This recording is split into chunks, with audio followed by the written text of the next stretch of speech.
الحمد للہ وکفا والصلاة والسلام علی عبادہ الذین اصطفیٰ، خصوصاً علی افضلہم خاتم النبیین محمد الامین وعلی آلہ واصحابہ اجمعین، اما بعد۔ اعوذ باللہ من الشیطان الرجیم، بسم اللہ الرحمن الرحیم۔ والذی بعث فی الأمیین رسولا منہم یتلو علیہم آیاتہ ویزکیہم ویعلمہم الکتاب والحکمہ وإن كانوا من قبل لفی ضلال مبین۔ صدق اللہ العظیم۔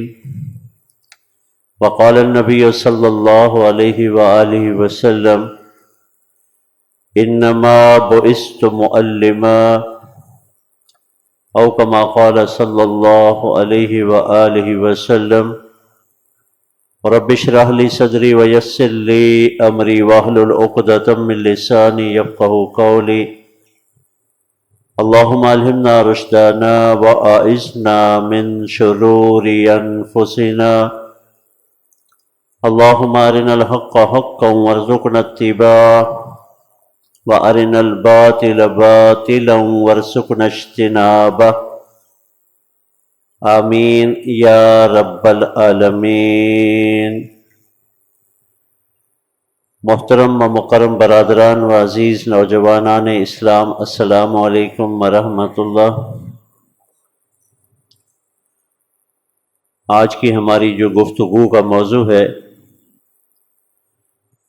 حکمت بھرے موتی احادیث مبارکہ کی روشنی میں۔ اس وقت اگر ہم اپنے ملک کا جائزہ لیں تو طرح طرح کے مسائل سے گھرا ہوا، امت کے حالات کا بھی جائزہ لیں تو وہ بھی طرح طرح کے مسائل سے گھری ہوئی۔ پوری دنیا کے اندر ہمارا کوئی پرسان حال نہیں ہے، اور حالات روز بروز پستی کی طرف جا رہے ہیں۔ اگر اس کی وجہ، اس کا سبب ہم تلاش کریں تو وہ ایک ہی ہے کہ ہم نے دین کو چھوڑ دیا ہے، اور ہمارے دین کی جو تعلیمات ہیں وہ قرآن پاک اور احادیث مبارکہ پر مشتمل ہیں، اور یہ تعلیمات پوری کی پوری انسانی زندگی کے حوالے سے ہیں، یعنی عقائد، عبادات، رسومات، معاشرت، معیشت اور سیاست۔ تو ہر شعبہ زندگی کے اندر ہمیں تعلیمات دی گئی ہیں قرآن و احادیث کی روشنی میں، اور تقریباً ہر شعبے کے اندر ہم نے ان تعلیمات کو نظر انداز کر رکھا ہے۔ قرآن حکیم کے حوالے سے بھی الحمدللہ کہ یہاں پہ مستقلاً بات ہوتی رہتی ہے۔ ہمارے ادارے قرآن اکیڈمیز کے نام سے معروف ہیں۔ قرآن حکیم کی زبان سیکھنا، قرآن حکیم کو سیکھنا اور یہ سکھانا ہمارے اداروں کی خاصیت ہے۔ اسی کے ساتھ ساتھ اس قرآن پاک کو بھی سمجھنا ہے احادیث مبارکہ کی روشنی میں۔ سورۃ الجمعہ کی آیت نمبر 2 میں اللہ تعالیٰ نے فرمایا: هو الذی بعث فی الأمیین رسولا منہم، وہی ہستی یعنی اللہ تعالیٰ جس نے مبعوث فرمایا امیین میں ایک رسول انہی میں سے، یتلو علیہم آیاتہ ویزکیہم، اور وہ ان پر اللہ کی آیات تلاوت فرماتے ہیں اور ان کا تزکیہ کرتے ہیں، ویعلمہم الکتاب والحکمہ، اور انہیں کتاب و حکمت کی تعلیم دیتے ہیں، وَإِن كَانُوا مِن قَبْلُ لَفِي ضَلَالٍ مُبِينٍ، جبکہ اس سے پہلے وہ لوگ کھلی گمراہی کے اندر مبتلا تھے۔ تو آپ نے قرآن حکیم کی تعلیم اپنی حکمت بھری باتوں کے ذریعے سے اس قوم کو بھی گمراہی سے نکالا تھا، آج اسی دین کے حاملین پھر ایک مرتبہ ہم آہستہ آہستہ آہستہ آہستہ دور ہوتے چلے گئے، جس کی وجہ سے یہ ہمارے لیے طرح طرح کے ملکی سطح پر، بین الاقوامی سطح پر مسائل کھڑے ہو چکے ہیں۔ تو پھر سے ضرورت ہے کہ ہم اس دین کی طرف رجوع کریں۔ تو آج ہم خاص طور پر جو ہے کچھ احادیث مبارکہ جو ہے سمجھنے کی کوشش کریں گے کہ کیسے کیسے آپ نے ہمیں بڑی حکمت بھری تعلیمات عطا کی ہوئی ہیں، جن کو ہم نے بالعموم چھوڑ رکھا ہے۔ تو سب سے پہلے حدیث پاک جو میں آپ کے سامنے رکھنا چاہوں گا، آپ نے فرمایا کہ جیسے ایک انسان کو اپنی اگلی نسل کے حوالے سے فکر ہوتی ہے، ان کے مستقبل کا کیا ہوگا، آپ صلی اللہ علیہ وآلہ وسلم کی یہ فکر اپنی امت کے حوالے سے تھی، پوری امت کے بارے میں فکر مند ہیں۔ تو آپ نے فرمایا ان اخوف ما اتخوف علی امت الہوا وطول العمل، سب سے بڑا خوف، اخوف افعل و تفضیل کا صیغہ ہے، سب سے بڑا خوف کہ جس کا کہ میں اپنی امت کے بارے میں اندیشہ رکھتا ہوں، وہ ہے خواہشات نفس کی پیروی اور لمبے چوڑے دنیا کے حوالے سے منصوبے، ایک کے بعد دوسرا منصوبہ، ایک مکمل ہوا تو اور شروع ہو گیا، وہ مکمل ہوا تو اور شروع ہو گیا، خواہشات نفس کی پیروی اور طول عمل۔ اب یہ دونوں چیزوں کا کردار کیا ہے؟ آپ نے فرمایا فَأَمَّا الْهَوَىٰ فَيَصُدُّ عَنِ الْحَقِّ، یہ جو خواہشات نفس کی پیروی ہے، یہ کیا کرے گی؟ یہ تمہیں حق پر نہیں آنے دے گی، تمہیں حق سے ہٹا دے گی۔ آج یہی خواہشات نفس کی پیروی میں ہم جو ہے لگے ہوئے ہیں، تو حق جو ہے ہمیں پتہ بھی ہے کہ یہ حق ہے، لیکن ہم اس پر چل نہیں پاتے۔ وَأَمَّا طُولُ الْعَمَلِ فَيُنْسِ الْآخِرَةَ، اور جہاں تک یہ جو لمبے چوڑے منصوبے ہیں، یہ تمہیں آخرت سے غفلت پیدا کر دے گے۔ تو یہ دو مرضوں کے بارے میں آپ نے فرمایا، اور پھر خاص طور پر فرمایا هذه الدنيا مرتحلة ذاهبة، کہ یہ دنیا جو ہے یہ چل چکی ہے، روانہ ہو چکی ہے، اور یہ تم سے دور جا رہی ہے۔ وَهَذِهِ الْآخِرَةُ مُرْتَحِلَةٌ قَادِمَةٌ، اور آخرت وہاں سے چل پڑی ہے اور وہ تمہاری طرف بڑھی چلی آ رہی ہے۔ وَلِكُلِّ وَاحِدَةٍ مِّنْهُمَا بَنُونَ، اور تم میں سے جو ہے وہ ہر ایک کے بیٹے ہیں، یعنی کچھ جو ہے دنیا کے بیٹے دنیا سے لپٹ جاتے ہیں، اور کچھ ایسے بھی ہوتے ہیں جو آخرت کے بیٹے بن جاتے ہیں، آخرت کی فکر کرنے والے۔ فَإِنِ اسْتَطَعْتُمْ أَلَّا تَكُونُوا مِن بَنِي الدُّنْيَا، تو تم اپنی پوری کوشش کرو کہ دنیا کے بیٹے نہ بنو، دنیا سے نہ لپٹو، بلکہ آخرت کی جو ہے وہ فکر کرو۔ فَإِنَّكُمُ الْيَوْمَ فِي دَارِ الْعَمَلِ وَلَا حِسَابٍ، آج تم یہاں پہ دار العمل کے اندر ہو، یہاں پہ حساب کتاب نہیں ہے۔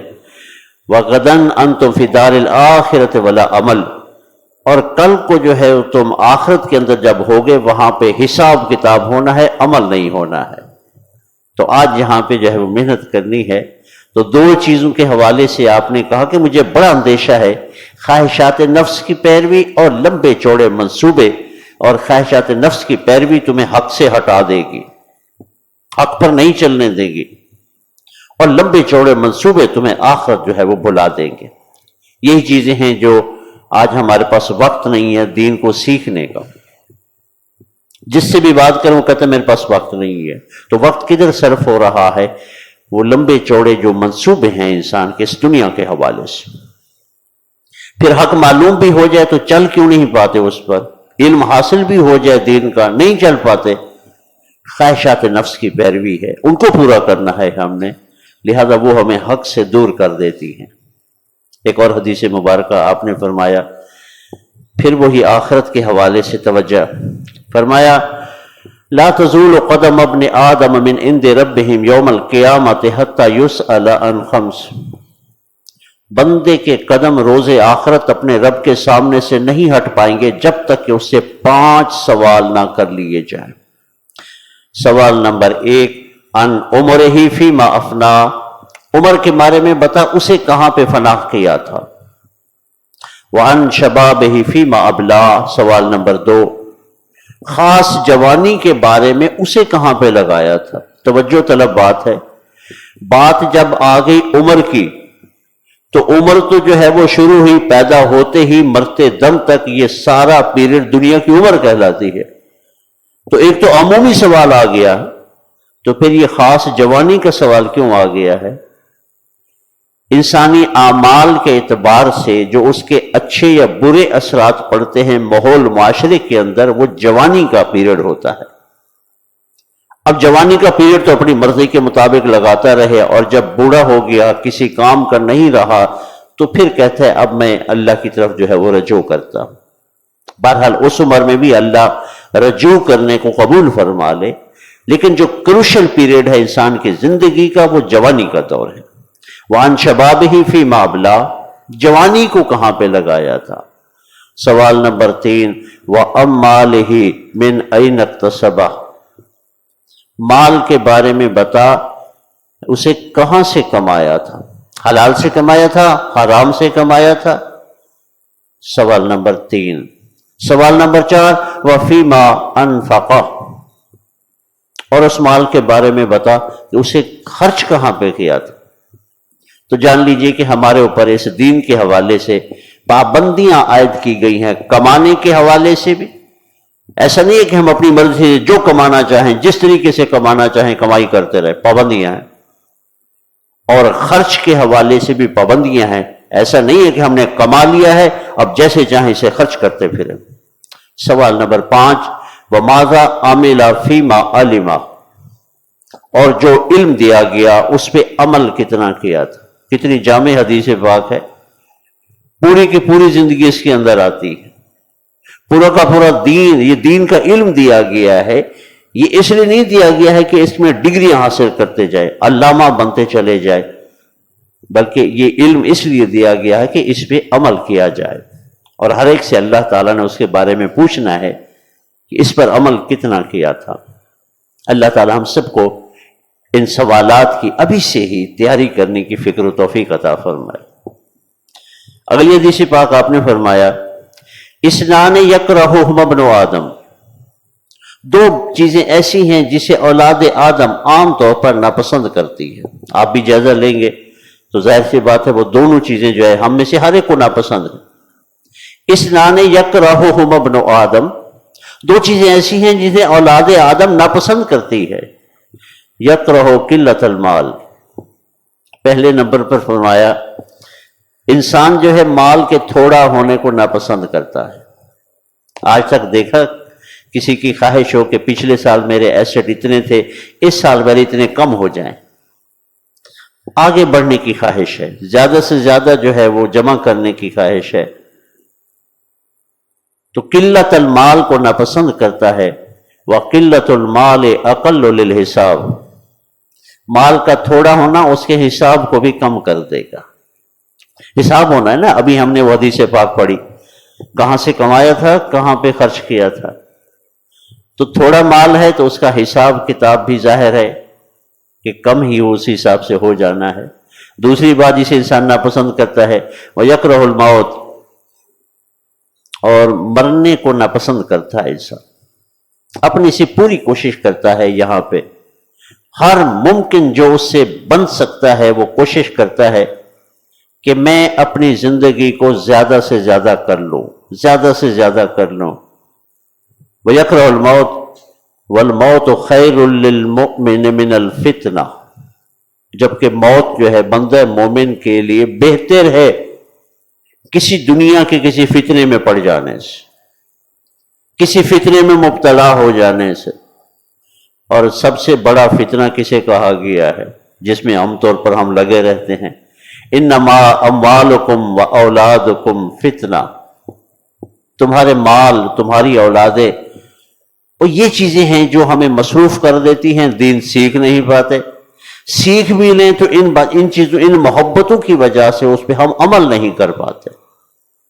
تو دو چیزیں ایسی ہیں جنہیں اولاد آدم ناپسند کرتی ہے، اولاد آدم مال کے تھوڑا ہونے کو ناپسند کرتی ہے، وقلۃ المال اقل للحساب، مال کا تھوڑا ہونا اس کے حساب کو بھی تھوڑا کر دے گا وہاں پر۔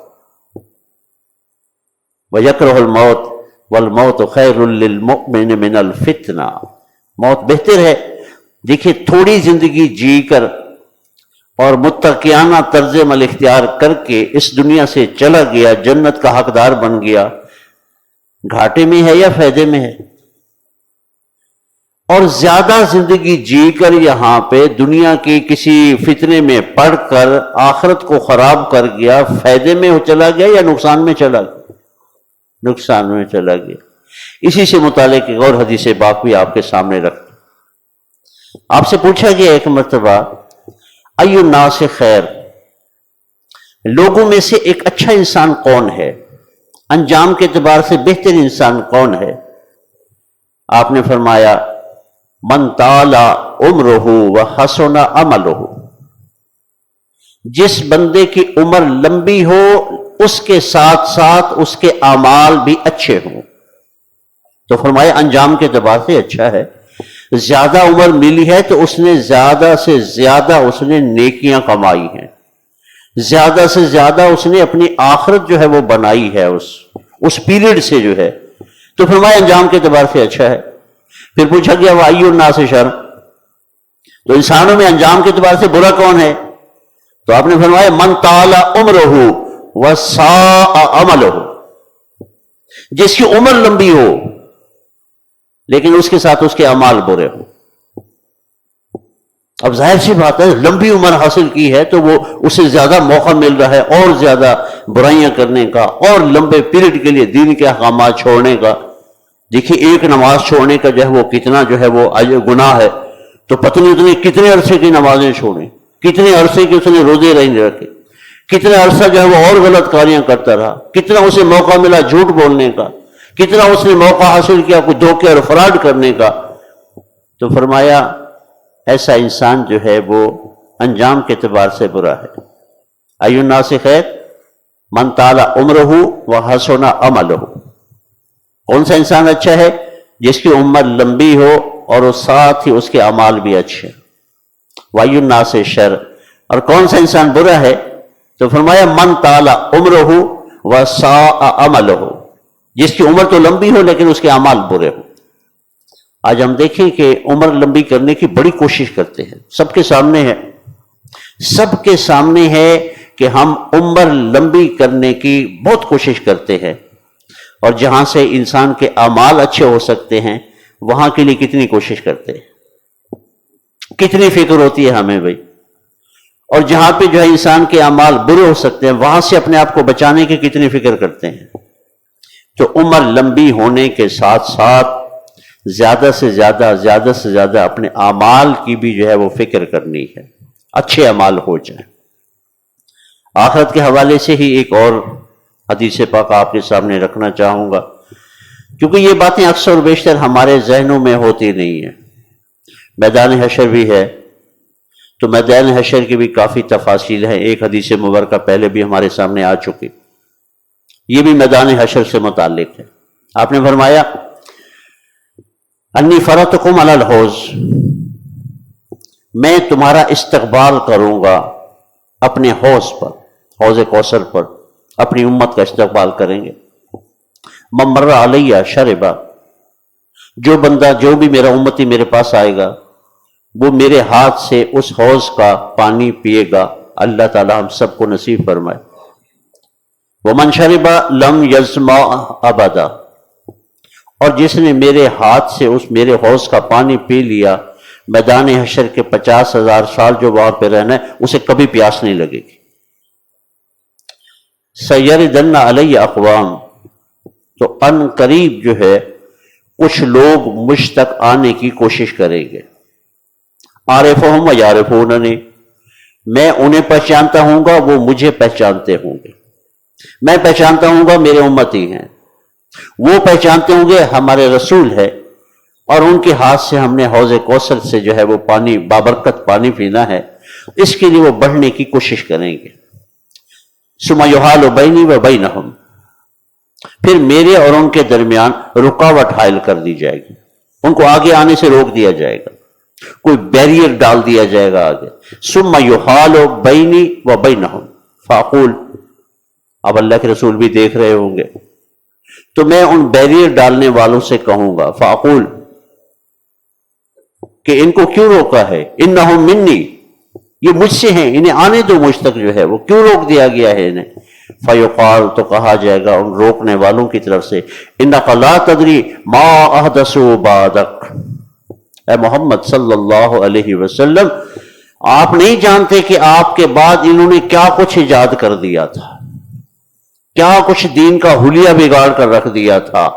یہ آپ کے امتی تو ہیں، لیکن دین کا انہوں نے کیا حشر کر کے دیا تھا، اس وجہ سے ہم نے انہیں روک دیا ہے. فاقول، تو میں کہوں گا سحقاً سحقاً لمن غیر بعدی، دوری ہو، پھٹکار ہو، دور لے جاؤ ان کو، جس نے بھی میرے بعد جو ہے میرے دین کو جو ہے تبدیل کر کے رکھ دیا تھا، اس کے اندر بگاڑ پیدا کر دیا تھا.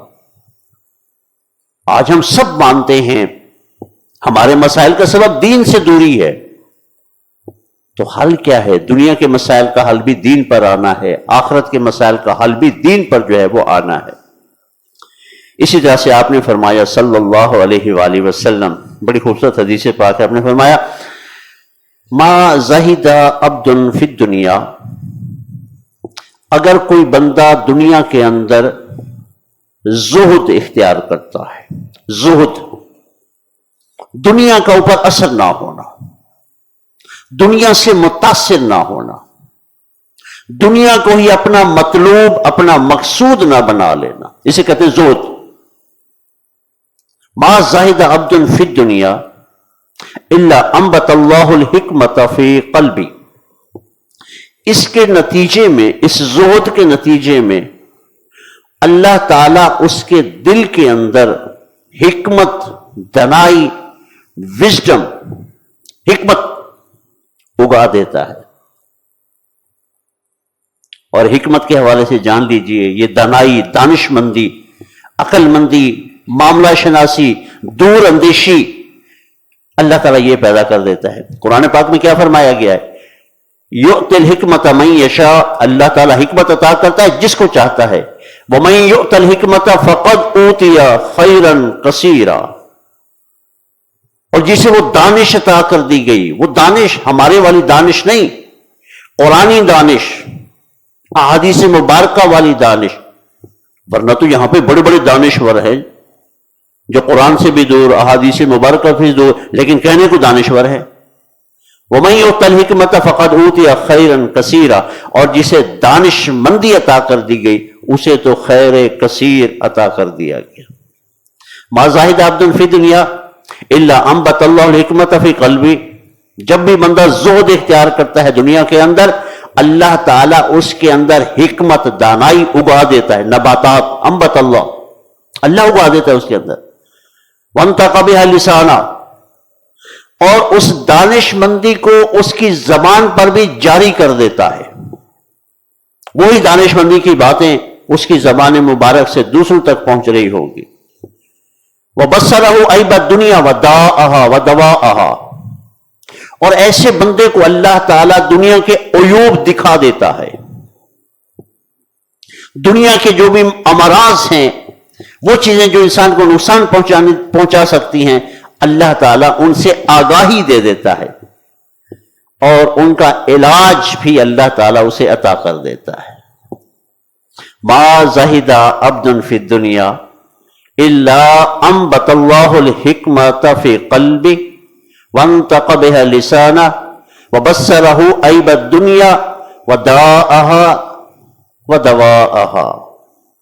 اللہ تعالی ہم سب کو زہد بھری زندگی اختیار کرنے کی فکر و توفیق عطا فرمائے. حالات حاضرہ سے متعلق، یوشک الامم ان تداعی علیکم کما تداعی الاکلۃ الی قصعتها، مجھے اس بات کا شدید اندیشہ ہے. آگے کے حوالے سے آپ نے فرمایا، امت کے حوالے سے فرمایا، مجھے اس بات کا شدید اندیشہ ہے، شدید خطرہ ہے کہ قومیں تم پر ٹوٹ پڑنے کو ایک دوسرے کو ایسے دعوت دیں گی جیسے کوئی کھانا کھلانے والی کھانا لگا کر مہمانوں سے کہے آؤ اس کھانے کو کھا جاؤ۔ بڑی بلیغ مثال آپ نے بیان فرمائی ہے۔ دیکھیے کھانا لگا ہوا ہے دسترخوان پر، طرح طرح کی چیزیں، اب مہمانوں نے جب دسترخوان کو بیٹھنا ہے تو کھانے کا حشر کیا کرنا ہے؟ اس کھانے کے ٹکڑے کرنے ہیں، اس کھانے کو اپنے منہ میں ڈالنا ہے، اسے ریزہ ریزہ کرنا ہے، چبانا ہے، اور چبا کر جو ہے وہ نگل لینا ہے، اور اس سے اپنے بدن کے لیے توانائی حاصل کرنی ہے۔ یہ پروسیس ہے۔ اب اس سارے پروسیس کے اندر ان لوگوں کو جو کھانا کھا رہے ہوتے ہیں، کھانے کی طرف سے کسی احتجاج کا کوئی اندیشہ ہوتا ہے کہ کھانا کوئی احتجاج کرے گا؟ مجھے جو ہے چبایا جا رہا ہے، یہ لوگ مجھے ابھی آ کے چبا جائیں گے، یہ لوگ ابھی آ کے مجھے کھا جائیں گے، تو کسی طرح کی کوئی فکر ہوتی ہے انہیں کھانے کی طرف سے؟ آپ نے یہ مثال بیان فرمائی ہے، یوشک الامم ان تداء علیکم کما تداء الاکلۃ الی قصعتها قیل ومن قلۃ نحن یومئذ۔ تو صحابہ نے عرض کیا یا رسول اللہ صلی اللہ علیہ وآلہ وسلم، کیا اس روز ہم تھوڑی تعداد میں ہوں گے؟ قال بل انتم کثیر، فرمایا نہیں تم تھوڑی تعداد تو کیا تمہاری بہت بڑی تعداد ہوگی۔ وَلَكِنَّكُمْ غُثَاءٌ كَغُثَاءِ السَّيْلِ، لیکن تمہاری حیثیت جو ہے سیلاب کے جھاگ کی مانند ہوگی، اس کی کوئی حیثیت نہیں ہوتی، ایسی تمہاری بھی کوئی حیثیت نہیں ہوگی۔ وَلَا يَنزِعَنَّ اللَّهُ مِن صُدُورِ عَدُوِّكُمُ الْمَحَابَةَ مِنكُمْ، اور اللہ تعالی تمہارے دشمنوں کے، توجہ طلب الفاظ، اللہ تعالیٰ تمہارے دشمنوں کے سینوں میں تمہاری جو ہیبت بیٹھی ہوئی ہے وہ نکال دے گا۔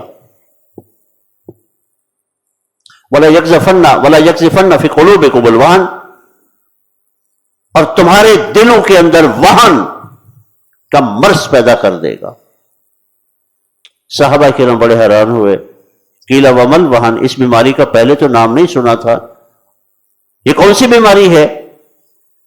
تو بیماری کا نام سنیے، وہ پہلے حدیث مبارکہ کے اندر بھی وہ بات آ چکی، حب الدنیا و کراہیت الموت، حب الدنیا و کراہیت الموت، دنیا کی محبت اور موت سے گھبرانا، اسے وان کی بیماری کہا گیا ہے۔ ہم میں سے کون اس میں مبتلا نہیں ہے؟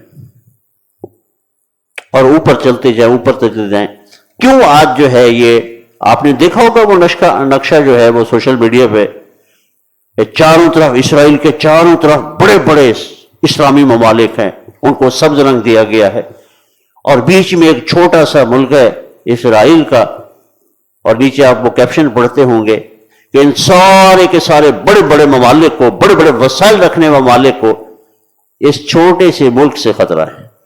کتنی عجیب بات ہے!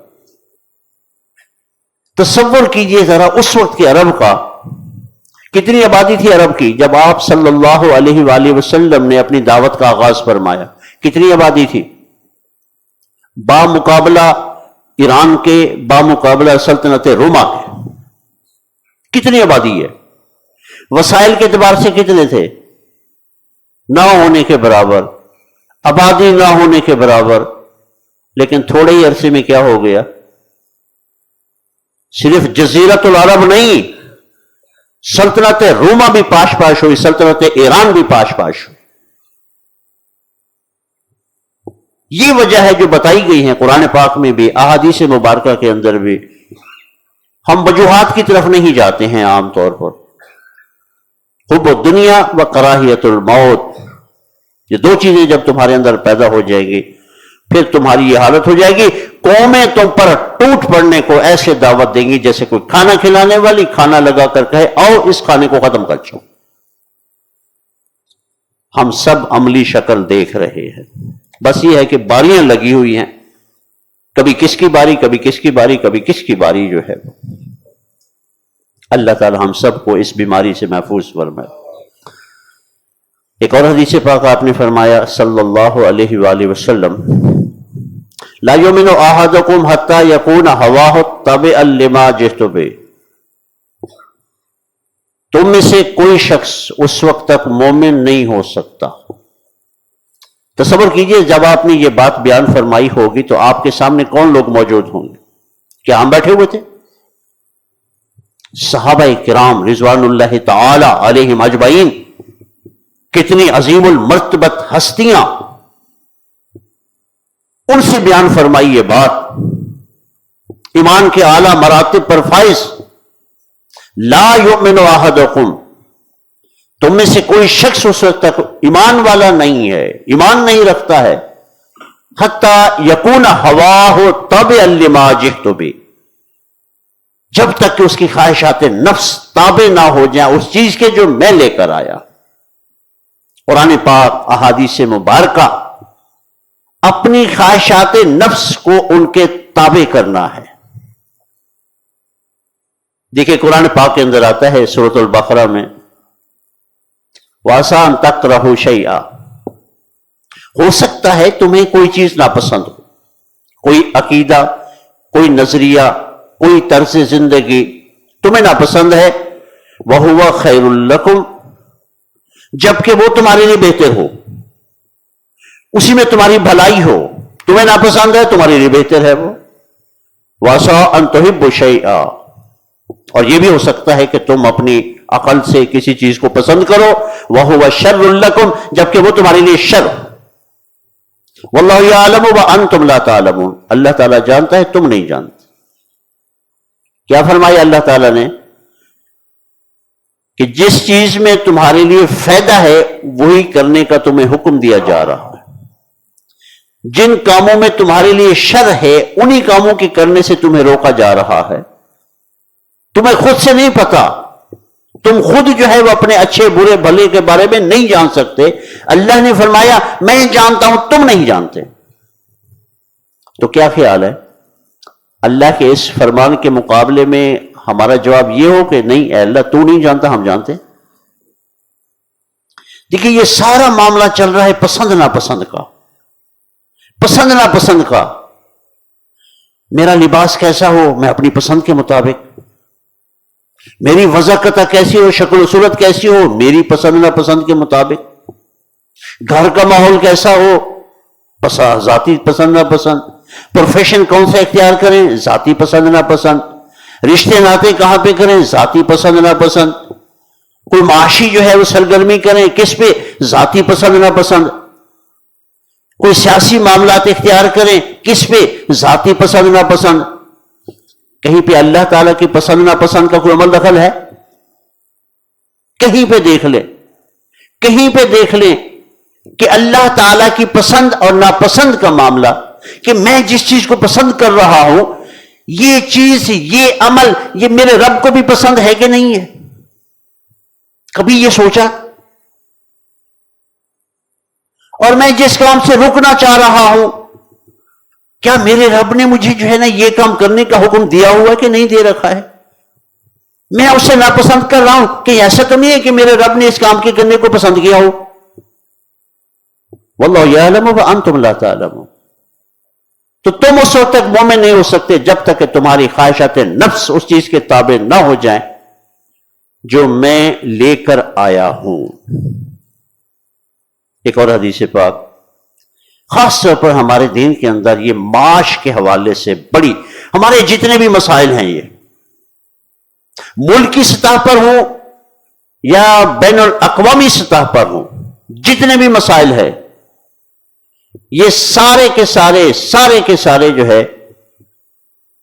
یہ رزق حرام کی وجہ سے، ہر جگہ پہ گڑبڑ اسی سے ہے، سیاست خراب ہے تو اسی کی وجہ سے، ادارے ہمارے تباہ ہوئے تو اسی وجہ سے، رزق حرام، ہماری عدالتیں خراب ہیں اسی وجہ سے، ہمارے تھانے کچہریاں خراب ہیں اسی وجہ سے، ہر چیز تباہ ہوگی، ہر چیز ہم نے تباہ کر کے رکھ دی ہے۔ سبب کیا ہے؟ رزق حرام۔ اور اللہ کے رسول کے فرامین سنیے ذرا اس حوالے سے، لا یکسب عبد مال حرام، نہیں کماتا کوئی بندہ مال حرام، فیتصدق من فیقبل من، پھر وہ اس حرام کمائے ہوئے میں سے کوئی صدقہ خیرات کرے اور اللہ تعالیٰ اس کا صدقہ خیرات قبول کر لے، فیبارک له فی، اور پھر اس کے لیے اس مال حرام میں کوئی برکت رکھ دی جائے، ولا یترکہ خلف ظہری الا کان زادہ الی النار، ساتھ تو نہیں لے جائے گا نا وہ سارا کا سارا کمایا ہوا، یہاں پہ چھوڑ جائے گا نا وہ رسا کے لیے، اور نہیں چھوڑ جاتا اسے اپنے پیچھے مگر یہ کہ وہ اس کے لیے الا کان زادہ الی النار، اور رزق حرام اس کے لیے جہنم کا زاد راہ بنے گا، وہاں جا کر اسے جو ہے پہنچائے گا جو ہے وہ رزق حرام جو ہے۔ ان اللہ لا یمحو السیئ بالسیئ، ہم چاہتے ہیں نا کہ ہم یہ کوئی مال دے کر اپنے گناہ بخشوا لے، اللہ تعالیٰ کسی گناہ کو کسی غلط کاری سے نہیں مٹاتا، اس سے نہیں صاف ہوں گے، بلکہ یمحو السیئ بالحسن، کوئی کمیاں کوتاہیاں ہو گئی ہیں، کوئی گناہ ہو گئے ہیں تو نیک پاک چیز سے اللہ تعالیٰ اسے جو ہے وہ مٹائے گا، صاف کرے گا۔ ان الخبیث لا یمحو الخبیث، ناپاک کو اس کی ناپاکی دور نہیں کرتا، کتنے فاصل انداز میں فرمایا گیا ہے، کپڑا ناپاک ہو جائے تو ناپاک پانی سے پاک ہوگا، اسی طرح سے جو ہے وہ رزق حرام سے انسان کے گناہ دھلیں گے، اور ہم اسی رزق حرام سے صدقہ خیرات کرتے ہیں، یہ کر رہے ہیں، وہ کر رہے ہیں، یہ کر رہے ہیں تاکہ ہمارے گناہ بخشے جائیں گے، اللہ تعالیٰ جو ہے قبول نہیں کرتا۔ آپ نے فرمایا، اور حدیث پاک سنیے، من اشتری ثوبا بعشرۃ دراہم، جس شخص نے خرید کیا 10 درہم کا ایک کپڑا، وفیہ درہم حرام، اس میں 1 درہم حرام کا تھا، لا یقبل اللہ لہ صلاۃ ما دام علیہ، اللہ تعالیٰ ایسے بندے کی نماز قبول نہیں کرے گا جب تک وہ کپڑا اس کے جسم پر ہے، یہ اللہ کے رسول کا فرمان ہے۔ 10 درہم کا کپڑا تھا، 9 درہم حلال کے تھے، 1 حرام کا تھا، اور ہمارے ہاں تو معاملہ اس سے الٹ ہے، اور ہم سمجھتے کیا ہیں کہ ہماری ساری عبادت بھی قبول ہے، حج بھی قبول ہے، روزے بھی قبول ہے، یہ رزق حلال کے حوالے سے جو ہے وہ بڑی سخت تاکید ہے، بڑی سخت تاکید ہے۔ دیکھیے ایک اصطلاح ہم استعمال کرتے ہیں، منزل مقصود، قصد عربی زبان کا لفظ ہے، قرآن پاک میں بھی ہے، قصد معنی ہے ارادہ کرنا، منزل مقصود وہ منزل جہاں پہنچنے کا ارادہ ہو۔ فرض کریں کہ بھی ایک ایسی منزل ہے جہاں پہ سب پہنچنا چاہتے ہیں، وہاں پہنچنے کا راستہ صرف اور صرف ایک ہی ہو، اور کوئی راستہ بھی نہ ہو جہاں سے وہاں پہ پہنچا جا سکے۔ اب پہلی بات تو جان لیجئے، اگر کسی بندے کو وہ راستہ نہیں ملا، پہنچنے کا راستہ صرف ایک ہے، اور اس کو وہ راستہ نہیں ملا، تو چاہے جدھر بھی پھرتا رہے وہاں پہ پہنچے گا؟ نہیں پہنچے گا۔ جان لیجئے وہ راستہ اسلام کا ہے، جتنا بھی عالم کفر ہے اس راستے سے باہر پھر رہا ہے، پہنچنا وہ بھی وہیں چاہتے ہیں۔ اب آئیے ذرا جو اس راستے پر ہیں، تو راستے پر ہم دیکھتے ہیں کہ کچھ ہدایات بھی ہوتی ہیں کہ نہیں ہوتی، یہاں سے لیفٹ ٹرن کرنا ہے، یہاں سے رائٹ کرنا ہے، یہاں سے تنگ سڑک ہے، آگے سڑک ٹوٹی ہوئی ہے، آگے جو ہے بڑا تنگ پل ہے، آگے آبادی ہے، یہ مسئلہ ہے، یہ مسئلہ ہے، یہ مسئلہ ہے، یہ ہدایات ہوتی ہیں کہ نہیں ہوتی؟ جگہ جگہ پہ آپ کو سائن بورڈ نظر آئیں گے۔ اب راستہ بھی صحیح ہو، اسی پہ چل رہے ہو، لیکن ان سائن بورڈز کی پرواہ نہ کریں تب بھی پہنچ پائیں گے؟ ہوگا کیا پھر؟ اگر اس راستے میں دی گئی ہدایات کی پیروی نہیں کریں گے تو تبھی مسائل کھڑے ہوں گے، اپنے لیے بھی دوسروں کے لیے بھی مسائل پیدا کریں گے، اور یہ بھی ہو سکتا ہے کہ پھر وہاں پہ پہنچ نہ پائیں۔ صحیح راستے پہ ہونے کے باوجود اگر ان ہدایات کو نظر انداز کر دیں گے تو پھر بھی جو ہے وہ بڑے شدید خطرات ہیں کہ ہم منزل مقصود پر نہ پہنچ سکے۔ یہ دوسرے جو ہے یہ ہم ہیں۔ اللہ تعالیٰ نے ہمیں مسلمان گھرانوں کے اندر پیدا فرما دیا، الحمدللہ الحمدللہ، یہ سب سے بڑی نعمت ہے۔ ایمان کا مل جانا سب سے بڑی نعمت ہے، لیکن اس راستے پر چلتے ہوئے ہدایات ہمیں دی گئی ہیں۔ یہ قرآن پاک کیا ہے؟ ہدایات۔ احادیث مبارکہ کیا ہیں؟ ہدایات۔ ہدی للناس وبینات من الہدی والفرقان۔ تو جائزہ لے ذرا دونوں کے حوالے سے، یعنی ان سے ہدایت حاصل کرنے کے حوالے سے جائزہ لے کہ ہم میں سے کتنوں کو قرآن پاک سمجھ کے آتا ہے؟ کتنے فیصد مسلمان ہیں جنہیں قرآن پاک سمجھ کے آتا ہے؟ کتنے فیصد؟ عظیم اکثریت تو یہاں پہ نکل جائے گی۔ جنہوں نے پھر سمجھ رکھا ہے وہ قلیل اقلیت، جنہوں نے سمجھا ہوا ہے وہ کتنے اس پہ عمل کرتے ہیں؟ کتنے لوگ بچ جائیں گے؟ یہ سارے مسائل جو ہے دیکھیں، اگر آپ بڑی عام فام باتیں ہیں، یہ اچھی طرح سے سمجھ آنے والی ہیں کہ اگر ہم رولز اور ریگولیشن کی پابندی نہ کریں تو آسانی سے سفر ہوگا یا مشکل ہو جائے گا؟ حادثات ہوں گے کہ نہیں ہوں گے؟ نقصان ہوں گے کہ نہیں ہوں گے؟ پریشانیاں ہوں گی کہ نہیں ہوں گی؟ تو آج ہم نے یہ سارا نظام خراب کر رکھا ہے۔ کس وجہ سے کر رکھا ہے؟ ہم نے ان ہدایات کو چھوڑ رکھا ہے۔ قرآن پاک کے اندر، احادیث مبارکہ کے اندر جو کچھ بھی ہمیں بتایا گیا ہے ہم اس پر عمل نہیں کرتے۔ علم تو حاصل کر ہی لیتے ہیں، اگرچہ اس کے لیے بھی ہمارے پاس وقت نہیں ہے، لیکن عمل کا معاملہ تو بڑا ٹیڑھا ہے، بڑا ٹیڑھا ہے، اس کی طرف آنے کی کوشش نہیں کرتے۔ آخری ایک حدیث پاک آپ نے فرمایا قرآن پاک کے حوالے سے، یہ قرآن پاک کس لیے نازل کیا گیا ہے؟ آپ نے فرمایا نزل القرآن علی خمسۃ اوجہ، قرآن حکیم پانچ پہلو، 5 آسپیکٹس اس کے ہیں قرآن پاک کے، اس کے فہم کے حوالے سے، اس پر عمل کے حوالے سے 5 بنیادی باتیں اس کے اندر ہیں۔ نزل القرآن علی خمسۃ اوجہ، حلال و حرام، پہلے نمبر پر دیکھیے کیا فرمایا، اس میں بتایا گیا ہے کیا حلال ہے کیا حرام ہے۔ وَمُحْكَمًا وَمُتَشَابَهٌ، اور محکمات ہیں متشابہات ہیں۔ وَأَمْثَالٌ، 5ویں بات اس میں سابقہ قوموں کے واقعات بیان ہوئے۔ کیا 5 پہلو اس میں ہیں کہ ان پہ فوکس کرنا ہے؟ حلال، حرام، محکمات، متشابہات، سابقہ قوموں کے واقعات۔ پھر آپ نے کیا فرمایا؟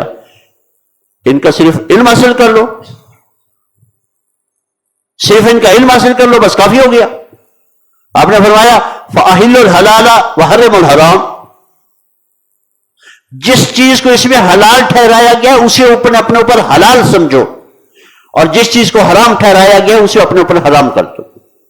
وَعَمَلُوا بِالْمُحْكَمِ، اور جو محکمات اس کتاب کے اندر بیان ہوئے ہیں، اوامر، نواہی، اوامر پر عمل کرو، نواہی سے بچو، یہ محکمات ہیں۔ وَآمِنُوا بِالْمُتَشَابِهِ، اور جو اس میں متشابہات ہیں ان پر ایمان رکھو، جب چاہے گا اللہ تعالیٰ ان کی حقیقت کو کھول دے گا۔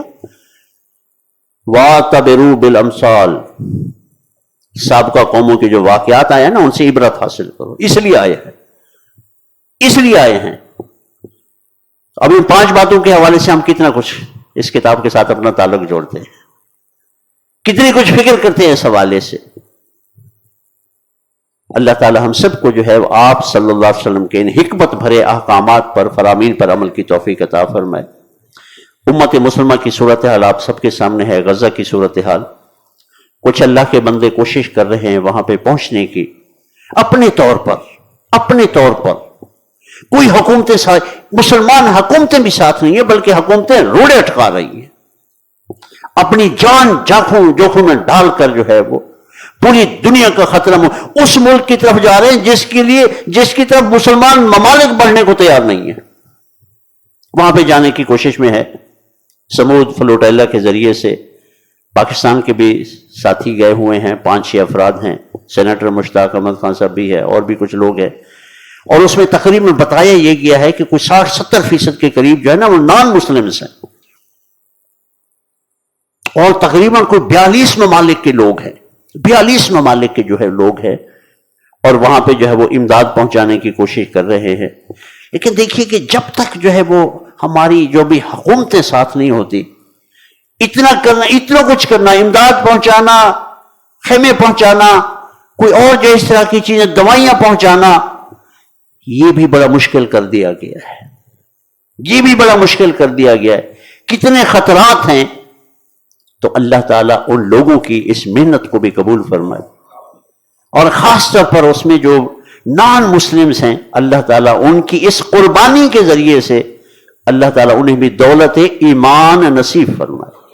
ان کے لیے خصوصی طور پر دعائیں کیجئے، اور اہل غزہ کے لیے، اور جہاں بھی مسلمان جو ہے وہ مصیبتوں میں ہیں، تکالیف کے اندر گھرے ہوئے ہیں، ان کے لیے خصوصی طور پر جو ہے ہم دعائیں بھی کریں، امداد بھی جو ہے ان کے تک پہنچانے کی کوشش کریں، اور سب سے اوپر کا کام حکمرانوں کو جگانے کی کوشش کریں۔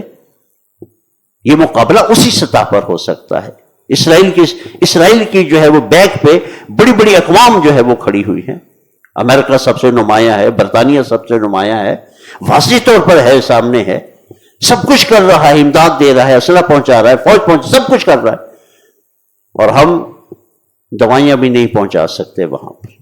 تو اللہ تعالیٰ ان کی بھی مدد فرمائے، اور ہم سب ان کے لیے جو ہے وہ دعا بھی کریں، اور ہم سب کو جو ہے اس کے لیے محنت کرنی ہوگی۔ اگر ہم اپنے اپنے کاموں میں لگے رہے تو کچھ نہیں ہوگا، حالات ایسی ابتر ہوں گے، اور زیادہ بگڑیں گے۔ مثبت رخ پر کام کریں گے تو کچھ تبدیلی آئے گی۔ قومیں جو ہے، قوموں کی بات ہو رہی ہے، فرد کا معاملہ نہیں ہے۔ قومیں جو ہے وہ سینکڑوں سالوں میں اوپر جاتی ہیں، سینکڑوں سالوں میں نیچے آتی ہیں۔ تو یہ سینکڑوں سالوں کی محنت لگے گی تو تب جو ہے وہ جا کر کچھ کام ہوگا، اور لیکن وہ بھی صحیح رخ پر کام کرنے سے ہوگا۔ تو اللہ تعالی ہم سب کو اس کی جو ہے وہ توفیق عطا فرمائے، آمین۔ بارک اللہ لی ولکم فی القرآن العظیم ونفعنی وإیاکم بآیاتہ والذکر الحکیم۔ جزاک اللہ۔